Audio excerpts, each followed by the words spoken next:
Hey everybody, Josh Searson of World Alternative Media here, and of course we are joined by economic analyst here at WAM, John Snyson, and of course we are joined by the legendary author and educational entrepreneur, Robert Kiyosaki, who of course wrote the number one personal finance book of all time, Rich Dad, Poor Dad.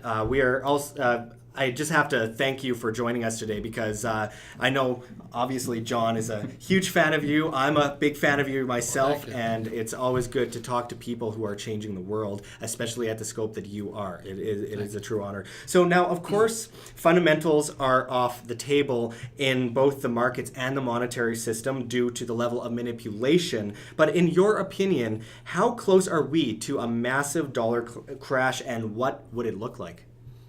Well, been crashing for a long time now. Mm-hmm. So it's just, the question is, when's the end? Yeah. And as you guys, I mean, I'm talking to the choir here. Mm-hmm. No empire has ever survived when the moment they printed money. And we started printing money in 1971. And that's when Nixon took us off the gold standard. And unfortunately, I would say probably 95% of the American public has no idea what I just said. It is true. They have no idea. Most of the American public doesn't even know what central planning is. No. So that's kind of the problem. And as you know, my challenge always is to speak to the education system, which is pretty much state controlled. You know, the government controls what is put into your head, and that's why it's actually nothing. You ever sit in school and go, why am I studying this? Yeah. How am I going to use this? It's pretty useless what I had as my education. I'm from Norway, and I don't see anywhere really where I used any of it other than maybe some math or some learning to speak a language, but not very much else. Yeah. Yeah, you have to learn to read. Yeah. You should learn to write, and you should learn to do arithmetic. But I was in Calculus 3 when I finally flunked out. Yeah. And the only reason I flunked out at Calculus 3. This is my senior year of college or university or academy. I couldn't cheat anymore. I started cheating at Calculus 1. I survived through Calculus 2, but by my what they call our junior year or third year, I couldn't cheat anymore. Yeah. I mean, if I cheated, I couldn't do it. Yeah. So finally I said, well, I'm going to use this stuff. The teacher says, I don't know. And I said, when do you use it? He says, never. And nobody ever asked that question. When am I going to use this stuff? Mm-hmm. And not that education's right or wrong. If you're a rocket scientist, calculus is good. But I'm not a rocket scientist. Never planned on being one. Yeah. Well, isn't it interesting? I mean, I've often said the best thing I ever did in my life was drop out of school in 9th grade, pick up some books, and start learning for myself. Because it's not that most people don't want to learn. It's just that people don't want to be indoctrinated. And I find some of the smartest people I meet flunked. And I think that is a very telling sign of the world we live in, is that people like Einstein flunked, Stephen Hawking flunked. Jobs quit, Zuckerberg walked out, Disney never went through school, Branson never went through school. Yeah, absolutely, and I think it's very telling, and obviously that's not to say people shouldn't learn, and obviously there's a lot of great private schools out there, and people do get a lot of education from even public schools to a certain extent, but it only is to that extent because it's that indoctrination program that so many of us watch so many people turn into, believers in big government, believers in, manipulated markets and monetary systems, and I think that's so interesting. But all fiat currency eventually reverts to its intrinsic value of zero. It always has, it always will, and we're coming up on the 1,000th year anniversary. Know what intrinsic value means? What's that? Do you realize when I use that word intrinsic value, yeah, they don't know what it means? Yeah. Well, no, of course not. So when I hold up a piece of paper, I said, what is the intrinsic value of this paper? Mm-hmm. And the average person goes, huh? And I said, toilet paper has more value. Yeah. And they go, wait. They go, you mean toilet paper is more valuable than this? I said, yeah. Literally, like three-ply especially. Yeah, and then and the brain goes, don't, it's like ping pong ball. Bing, bing, bing, bing, bing, bing, bing. So they don't understand intrinsic. Mm-hmm. No, you know what the intrinsic value of the $100 American bill is? It's $1.39. That's how much it costs to actually create it, and then the rest is seigniorage. And that's how they actually make the money. The government, they actually put it back into themselves. So, Well, it's interesting because, John, you're going to show us something in a second, but as I was saying, we're on the 1,000th year anniversary of paper currency going back to 1024 AD in China. And interestingly enough, what we have right here is one of the first, first fiat currency. This is actually the first, this is how it looks. I don't know, of course, if it's 100% real, but I bought it at eBay. If it's Chinese, it's probably been, it might be fake, but at least it's probably been knocked off. Yeah, but this is actually how it looked the coming first. a long way, man. but this is the first, actually. This is how it looked, the first paper currency that that they actually started to print the Sung Dynasty. And of course, in the Sung Empire, they had a huge middle class that started to build because they started to borrow money out. And then, of course, it collapsed in on itself at the end because it was a massive extent of debt that was printed that, of course, the system just collapsed in on itself. They couldn't pay the debt. Well, that's actually what I wanted to kind of go into and here. Talk to the average school teacher what this means. Yeah, no kidding. Money? Anyway, they don't even know what money is. Money must have that intrinsic value. Currency doesn't need that intrinsic value. Currency can just be printed out of thin air, and you can call it whatever you want and give it whatever value you want. Well, not exactly. Eventually, it all comes crashing down. And that's what I kind of wanted to get into quickly was that central planners are always looking for new ways to push people into debt servitude. And one of the ways they are planning to do this is through centrally planned cashless society, which countries throughout the world are attempting to incorporate into the SDR world currency, the special drawing rights. What are your thoughts on this cashless system, and what do you think the main agenda is to push something like this forward? Well, first of all, if you understand myself, as the dollar in 71 became debt anyway. Mm-hmm. So then there's so-called financial experts like Dave Ramsey, he's a good friend of mine. And he always says live debt-free. Well, that's good for the middle class. Mm-hmm. But for the rich, you have to learn how to use debt. Mm-hmm. You see, debt is infinite. So when I use debt, my rate of return goes to infinite. Mm. Because when you define ROI, return on investment, if let's say I invest $10 and I get a $1 return annually, that's a 10% ROI. Mm. But if I invest zero, which debt is, because it's not my money, and I get $1, that's an infinite return. Mm. So I personally love debt, whereas most people should listen to Dave Ramsey.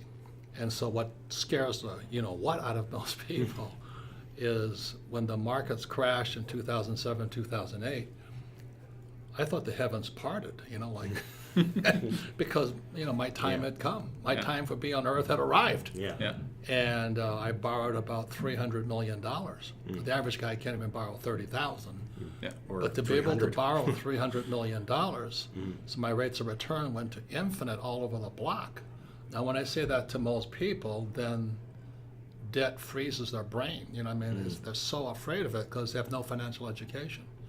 The only debt they know is bad debt, which is credit card debt. Yeah. And when you're walking through the airport, well, hey, get my credit card here. We'll give you airline miles and all that. Well, that's stupid debt. Yeah. And that's where most people are at. So when I say I'm $300 million in debt, they don't. The brain is not sophisticated enough to transfer into maybe he's getting rich on that money. Yeah. So debt and taxes make the rich richer. Mm-hmm. And for the average middle class person, even if they have a PhD, they should live debt free. Well, isn't it interesting that as we've watched these governments put in these regulations that apparently stop the big monopolies, they actually hold down these small businesses and grow these big monopolies at a state level. I think it's very telling and very interesting when you see, a lot of the so-called left stand up and praise the idea of regulating corporations into oblivion when what they're doing is regulating the small businesses into oblivion and just growing in scope and size these massive industries. I think a good example is the pharmaceutical industries with healthcare, just pumping them up and making the price higher and higher. And then it just destroys competition, innovation, employment, the wages that we hear them talking about so often. What do you think about this?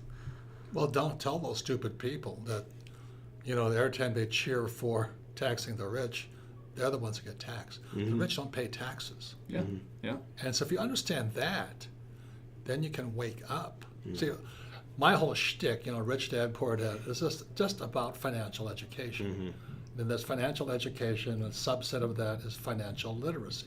Can you read a financial statement? The average person doesn't even know what a financial statement is. And then financial IQ. IQ is measured on the size of the money problem you can handle. So when I was a kid, $5 was beyond my IQ because I didn't know how to get $5. Yeah. And today, I would say my IQ is measured around 50 million.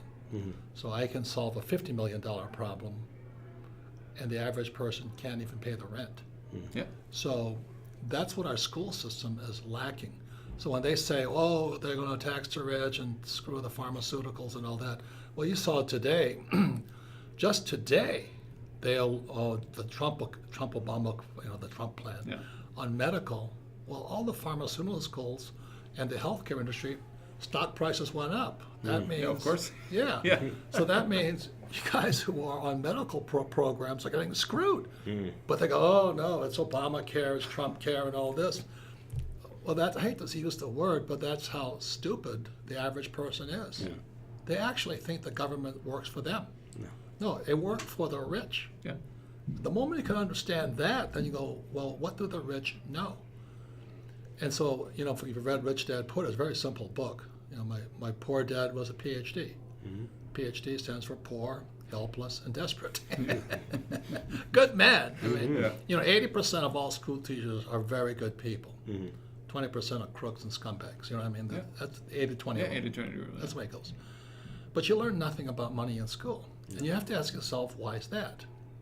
Well, it's the same reason that it's a status. It's a state-controlled institution, is education. And the state wants stupid people, even though you have a PhD. And that's why you dropped out of school. That's why guys like Steve Jobs dropped out of school. Gates dropped out of school. I didn't drop out of school. That's how stupid I was. You learned afterwards. I was there too at one point. Yeah, I finished my college. Yeah, I have a Bachelor of Science, which always stands for BS. Yeah. But anyway, we can talk about this all you want and what people are doing. The most important question for the listener today is, what are they doing? Are they bitching and moaning, or are they joining the rich? We had an altercation in here a few minutes ago, and he said, well, you're against the government. I'm not against the government. Government makes me rich. I love my government. But if I was an employee, I'd hate my government. Yeah. You know what I mean? Yeah. You're on the right side of the triangle. Yeah, they don't know the difference. They don't know that employees pay all over the world, employees pay about 40% of their income in tax. Yeah. Now, if you're self-employed like a doctor or a lawyer or a small business guy, the small business guy pays about 60%. I pay 0%. The person goes, well, he's a crook. But they don't ever ask the question, how do I not pay any tax? Yeah. Obama paid approximately 30% in tax, whereas when he ran against Romney paid about 12%.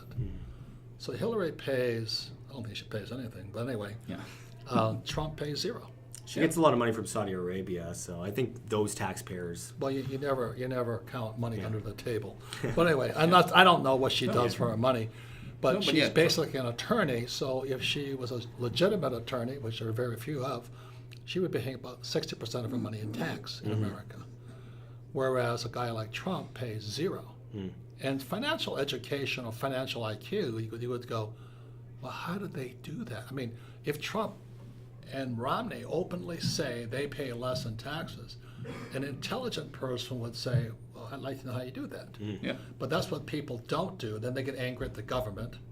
And I'm not angry at my government. I just want to be on the side that the government favors. Yeah. I personally would just have to say, I don't think anyone should pay taxes. I think it's extortion. I think that if you want a free market society, you vote with your dollar. Yeah. Well, no, that's exactly the point. And this is a message that I hope the viewers are taking in, because it's an important one. But you also mentioned Trump there. And of course, you've co-written the books. Midas touched. Very, very good man. Yeah. With with Donald Trump, as people like Dr. Ron Paul point out, presidents have very little say when it comes to the monetary system. I've personally always seen it out of the president's hands almost entirely, considering the global central banking cartel's power. Do you think Trump can do anything at all about the coming fiat dollar crash? No. No. Yeah. It's preordained. I mean, that's like asking him if he can stop, California from falling into the water. Yeah, he doesn't need to. I'm okay with that falling Yeah. into the water. Yeah. No, what I'm saying is Yeah. he's a good man, but he's not Superman. And, I'm not a conspiracy theory guy, but when you look at what's happening, you look at what our schools teach you. You go to school, you get a job. What's wrong with that? You pay taxes. Mm-hmm. You work hard. What's wrong with that? You pay taxes. You save money. What's wrong with that? They're printing money. Mm-hmm. You buy a house and they call it an asset when it's really a liability. That means how stupid you are. Assets put money in your pocket. A liability takes money from your pocket. Mm-hmm. But they don't teach you that. So do you think that this deep state... So Oh, sorry. all of this is a tectonic plate ready to fall into the ocean. Then they tell you to invest for the long term in the stock market. Are you kidding me? Yeah. When they got HFT, high frequency trading right now, Yeah. when the market's going to push 24,000 before it comes down. Yeah. You know how many guys my age, I just turned 70 this year, you know how many guys are going to have zip, zero, nada? The good news is healthcare will keep you living longer. Bad news is you'll be living in a box. Yeah. Exactly. I hate to laugh. No. It's true, though. I'd rather just say it like it is and then say, look, wake up. Well, that's something you're known for. You say it as it is. And I just wanted to add to that last point. Do you think that this deep state infiltration, and it is a deep state, the deep state exists. What is deep state? I personally believe that it's groups like the Trilateral Commission and Council on Foreign Relations, because they have so much power over behind the curtains when it comes to the politicians with their lobby. And I just wonder, do you think that Trump will actually be able to do most of the things that he is saying that he wants to do with this kind of impact from even people within his own cabinet? Well, Trump has a bad problem I have, which is called, it's a disease. It's called foot and mouth. And if he would stop the foot and mouth disease, he might get more done. But I think he enjoys, upsetting people. And so I think that's his biggest problem. Now, deep state, look, all I do is I watch the tax law. When I say, okay, I'll go back to it. If you guys are paying taxes, you're doing something wrong. You have bad education. So guys like myself and Trump, we don't pay taxes legally. And you have to ask yourself, well, how do they do that? Yeah. And how can I do that? Then you're not so upset with all this other BS about conspiracies and all that, because there's always conspiracies. There will always be. There's always somebody working against you. There's always the ultra-rich who want power. More than anything else, they want power. And what are you going to do about it? Yeah. And I just rather, not step on Superman's cape. I'll just go and play the game. I understand tax law. Yeah. I have great accountants, great attorneys. Have you read all 72,000 pages of the tax not. code? not. That's There's the the difficult accountants. part. Why do you think I flunked out of high school? Because I can't read. You got those A-listers on your, yeah. No, I don't trust most accountants. You got to find a smart one. Yeah. And it's like, how do you find a good wife? Yeah. You kiss a lot of frogs to find one. Yeah, eventually. And I mean, I think it's important to point out that, I mean, back in 2005, Trump amazingly paid $33 billion, or no, that's crazy, $33 million in taxes. And they were giving him a hard time about that, saying that that wasn't enough. Meanwhile, Bernie Sanders, who wanted to tax people, 90%, paid about $16 million. And he was complaining about how Trump didn't pay enough taxes. And this is kind of like this double speak that we see so often in the media about when it comes to taxation, because there's so many people out there that they don't have any concept of it. They don't understand where it goes to. They don't understand why it happens. And I think it's important to be able to open that door a bit and explain that to people. So you know where taxation starts? At the IRS? No. The moment you say to your child, or somebody says to you, go to school, get a job, save money, Yeah. work hard, get out of debt, and then invest for the long term in the stock market. Yeah. That's where it begins. It begins with stupidity.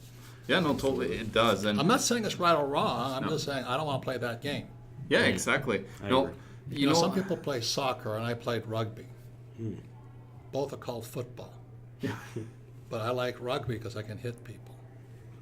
If you want to dance around like a little priss, play soccer. I love teasing my soccer friends. Yeah, I'm a soccer player. I can tell. Cheers. Oh. That's a tough sport, but Yeah, no, it's great. I played some rugby too. It's lovely. I love hitting people. It's so much fun. Good. Oh, that's awesome. Hey, so we're talking about people and their beliefs, and especially the number one thing that people really believe that was an asset. It's their house. They believe that was an asset, and of course you so known for saying your house is not an asset. And I tried to say that to so many people. In Canada now, it's like an ATM. They're constantly borrowing more money, buying what you call doodads. All the crappy debt that you can get, and they're not taking that money and investing into something that could make them rich or make them money. So what do you have to people? Can you elaborate a little bit on on why your house is not an asset?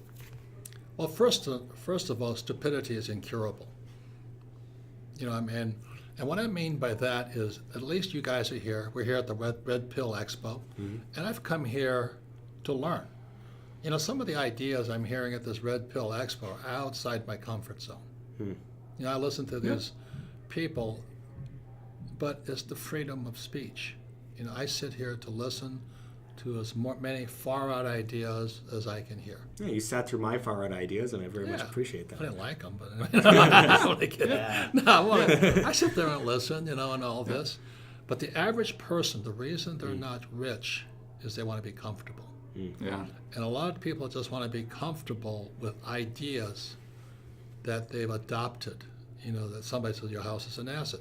Probably their mother or father who are broke, or their real estate agent who's an idiot. And you want to sit there and be comfortable. Oh yes, my house is an asset. When I was a kid, it was called Polly Wants a Cracker. Polly wants a cracker. My house is an asset.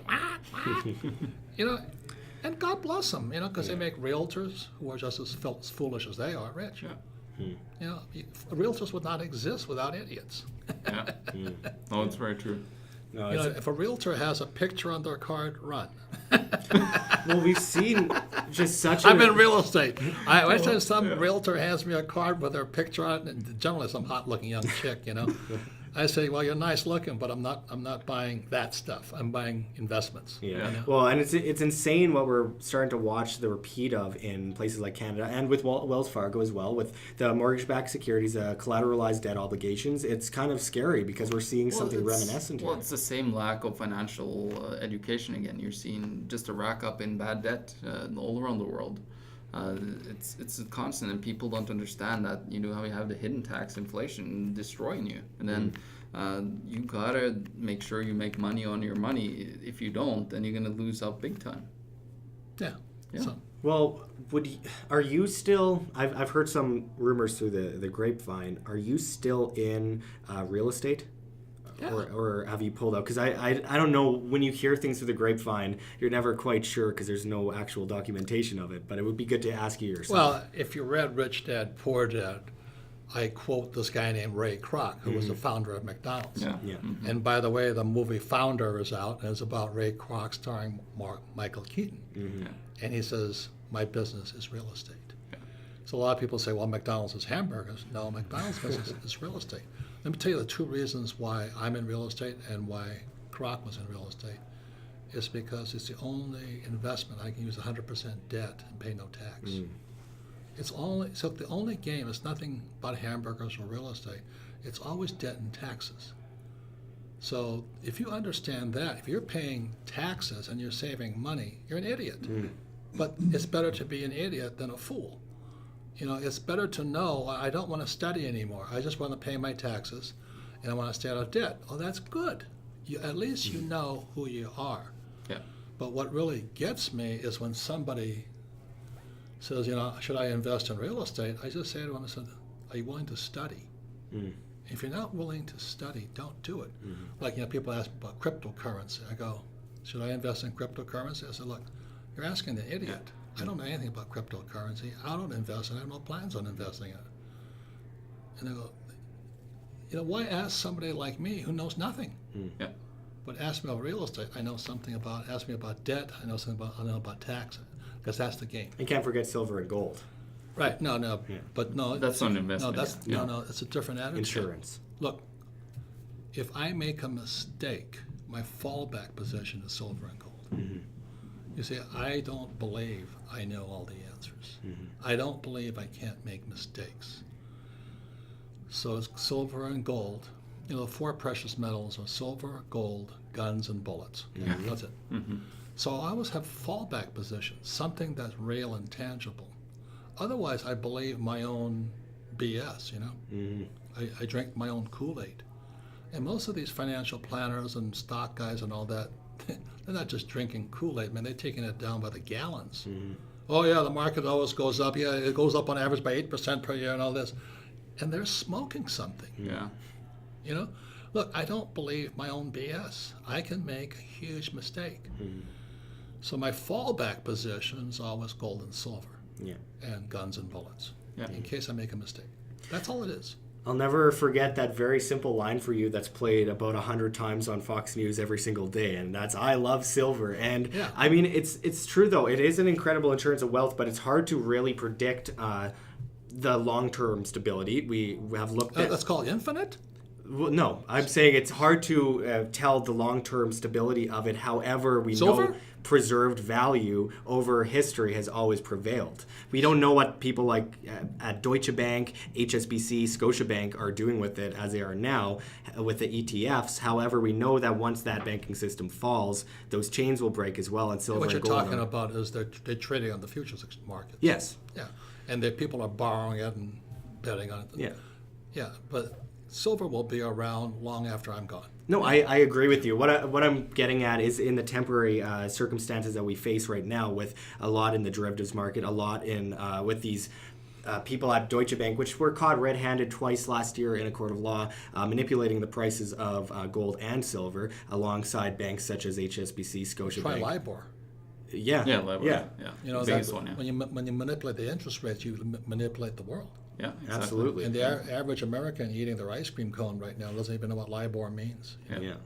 No, I absolutely agree. I just wanted to point out that, like, people are worried about silver and gold at this moment because of the temporary chains that from these paper ETFs and just the vast manipulation in the market. You just buy it and hold it. I buy it and I don't care. I keep it away at a safe place. I'm in trouble with buying an ETF. Let's say I spend $10 in ETF. I redeem it. They pay me back in dollars. Yeah. Why would I don't want the dollar. Yeah. I want real gold and silver. But the reason nobody ever asked me, why do you recommend silver? Is because I don't think I'm that smart. And silver will be smarter than me 10 years from now and 100 years from now. And knows history. I'm just hedging my positions. And when somebody right now in America or in Canada, they have RRSPs, that's stupid. 401ks, IRAs, trust in the government on your pension plan, that's stupid. Why would you trust a human being when you can trust a piece of silver? I'd rather have something like silver. Yeah. I personally like to diversify, but I absolutely agree. Silver is by far the most standout precious metal, and I think that historically we've seen this time and time again. Since as far as we can go back to where wheat was money, it's always stood its ground. It's got its preserved value, and if people were paid the same minimum wage that they were in the 1960s, early 1960s, in silver in the United States, they would be making far over $15 an hour today at that same rate, which is an interesting thing when you consider inflation. That hurts my brain thinking about working for money. Yeah. So don't. Anyway, Lesson number one in Rich Dad Poor Dad wrote the book is the rich don't work for money. Yeah, exactly. You're supposed to work for assets. Yeah. But our school system teaches you to go to school and get a job, work for money, pay taxes. That's really stupid. Yeah. Because all you are is a tax mule for the government. You just make the rich richer. You think the rich pay taxes? They don't pay taxes because they don't have a job. Yeah. Absolutely. And isn't it interesting that young people, especially today, too often say, why can't I be rich? or why can't I be successful, instead of what can I do to be successful. I see this time and time again, especially the millennial generation that I'm unfortunately part of in that collective kind of circus that it is. But what do you attribute this to? I have no idea. I mean,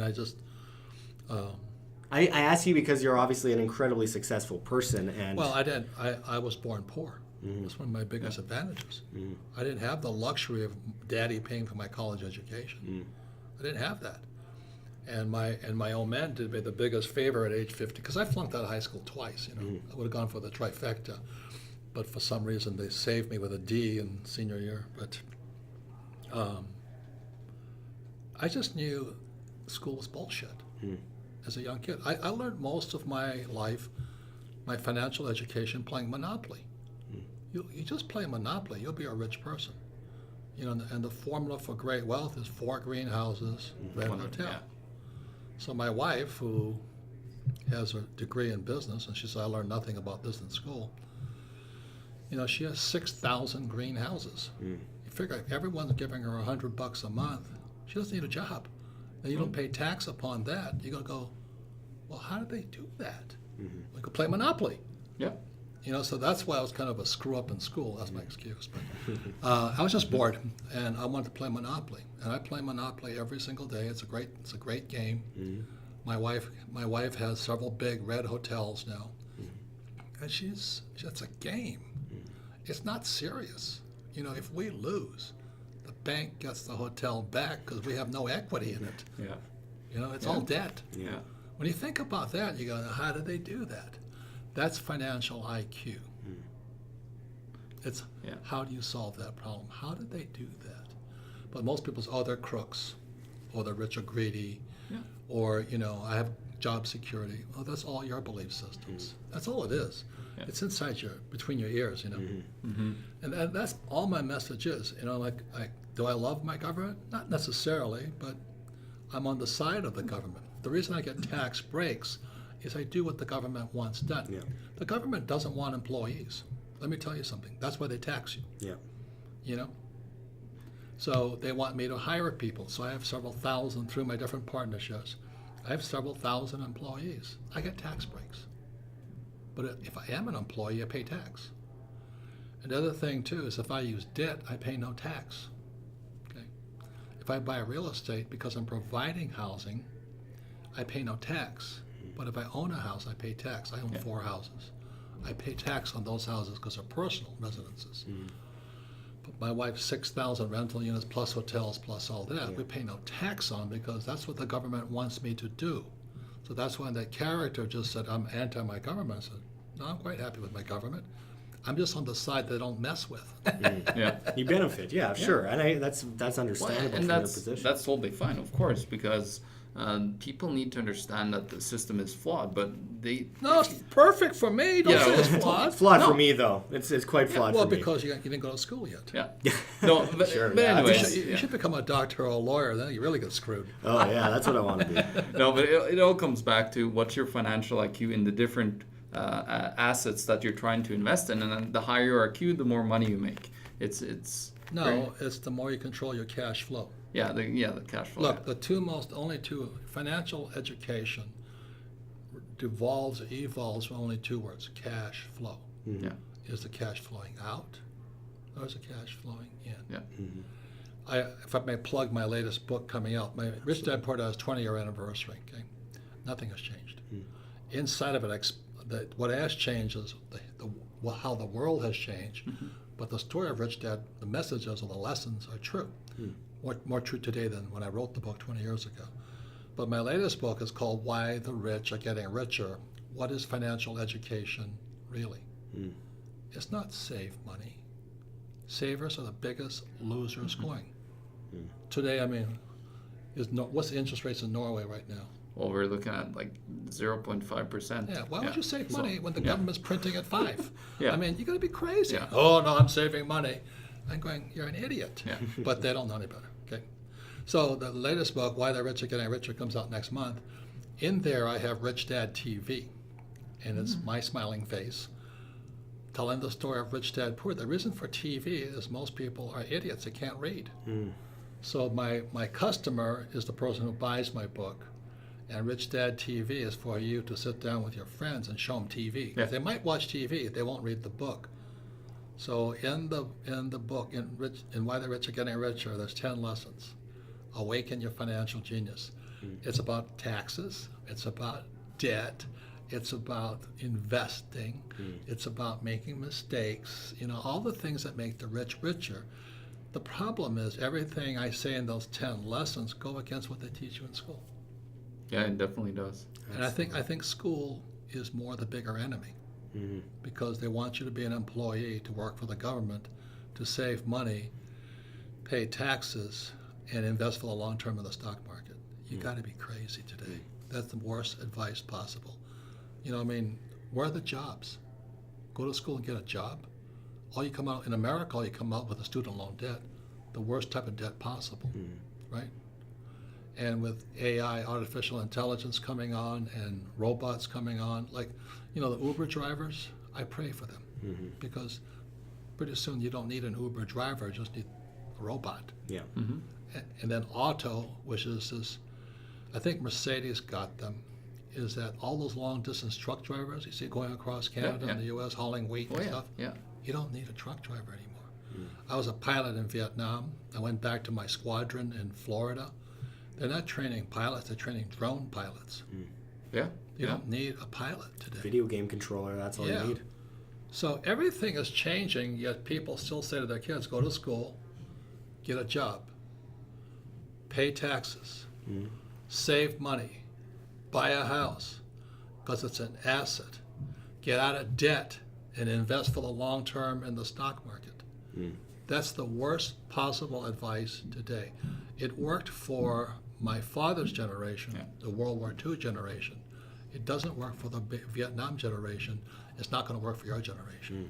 That's the problem. That's why people are angry. They think it's the government's problem, and it is, but it's your personal problem. It's lack of financial education. Total apathy, I think, among a lot of people. Oh, they're comfortable. Yeah. Americans, I saw this book, I didn't get it. This was Fat, Dumb, and Stupid. Oh, Fat, Broke, and Stupid. The story of the American people. I went, how cruel, but when you look around you, there's a lot of truth to it. Yeah, it's very true. No, it's very, I would say it's very interesting how, the world has changed so much since you wrote the Rich Dad Poor Dad. As you said, it's completely the same. Nothing is really changed other than it's even worse now than when people start. Well, it's coming true now. Yeah, it's coming true. And that's true. why we're at Red Pill Expo in here.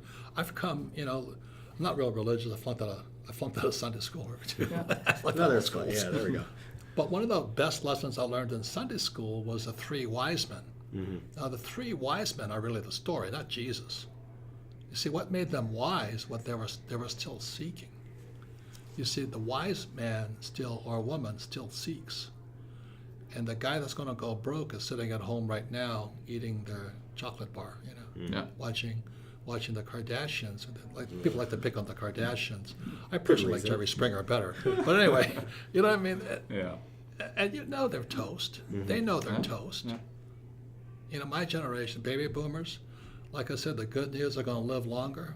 Bad news, it's going to be in a cardboard box. Or they move in with their kids, you guys. Yeah, exactly. Right? Yeah. You know what I mean? But they'll sit there and eat their chocolate bonbons and watch Jerry Springer. And I like that. I like Jerry Springer. It's entertainment. When you're as productive as many of us here at the Red Pill Expo, it's almost depressing to sit down and watch Netflix for hours on end because you're not getting anything done. And I don't know, personally, I can't sit and watch TV for long periods of times without getting a little bit depressed at the fact I'm doing absolutely nothing. And it's hard to watch other people do that too. I hate to say it, but I am the TV generation. You guys are the cell phone.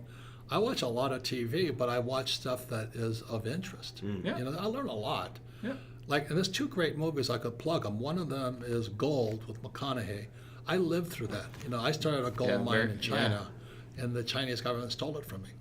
And so everything that happened in the movie Gold, which was about BRICS, not Brexit, BRICS, that goes on. It's a story of entrepreneurship. You want to find out what entrepreneurs do, watch Gold. And if you want to know what entrepreneurs do, watch Founder about McDonald's. Absolutely. So it's not all bad. It's that you got to choose what you're putting into your head. Like I watch CNBC a lot just because I want to see how much they're lying to me. You know, because That's absolutely true. Yeah. I've done the same thing with CNN. I can't stand the channel, but I watch it because I want to be ahead of my enemy. CNN is continuous negative news. Or Communist News Network, or whatever you want to call it. Yeah. But it's entertainment. Yeah, it is. It is. That's all it is. It's a dog and pony show. It's breads and circuses. And in the end, we need to, as individuals, be responsible for ourselves and do what we need to do. Step up. So and if I take could plug action. my Rich Dad TV, Yes. it's in my Right. latest book, Why the Rich Are Getting Richer. It's free. So you read the book, you watch Rich Dad TV, then you get your brother-in-law who's an idiot and sit down and watch the TV with him and discuss it. You may get some brain cells moving, you know? But otherwise, we can sit and complain about it. But I actually think that my future is very bright because when this crash comes, I won't get richer. That's my only attitude I can have. Yeah.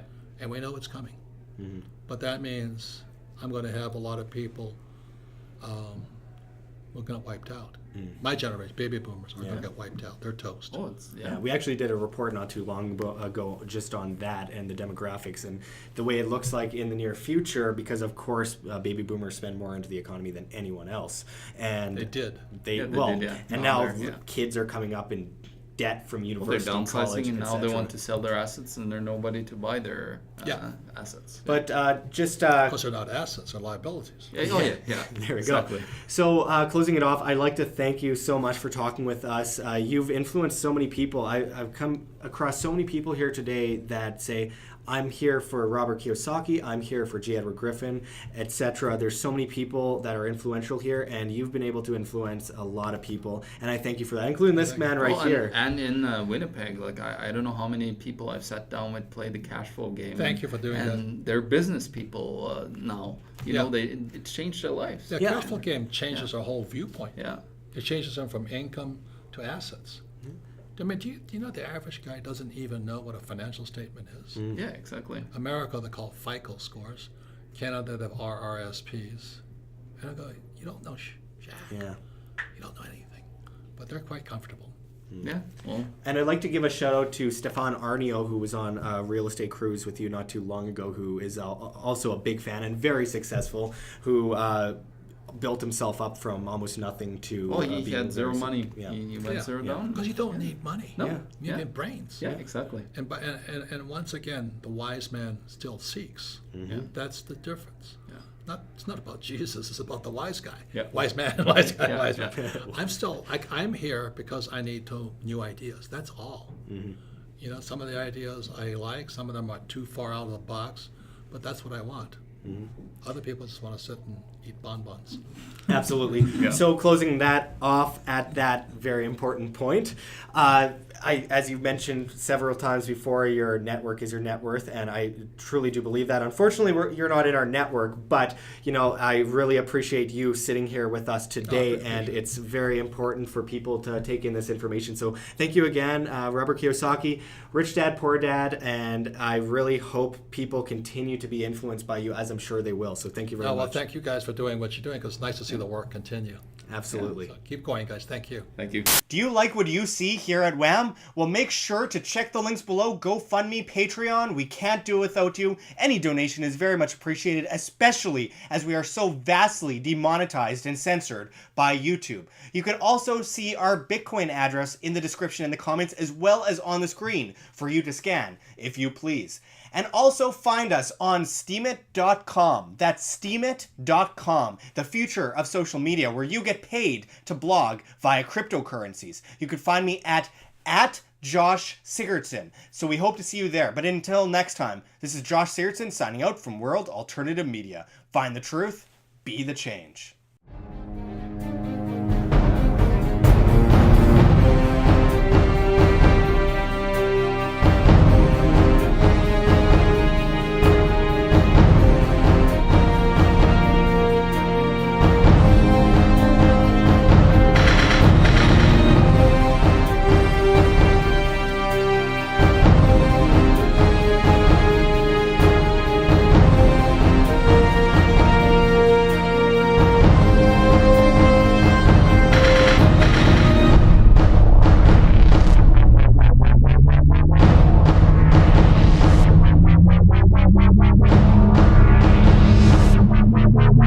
Wow.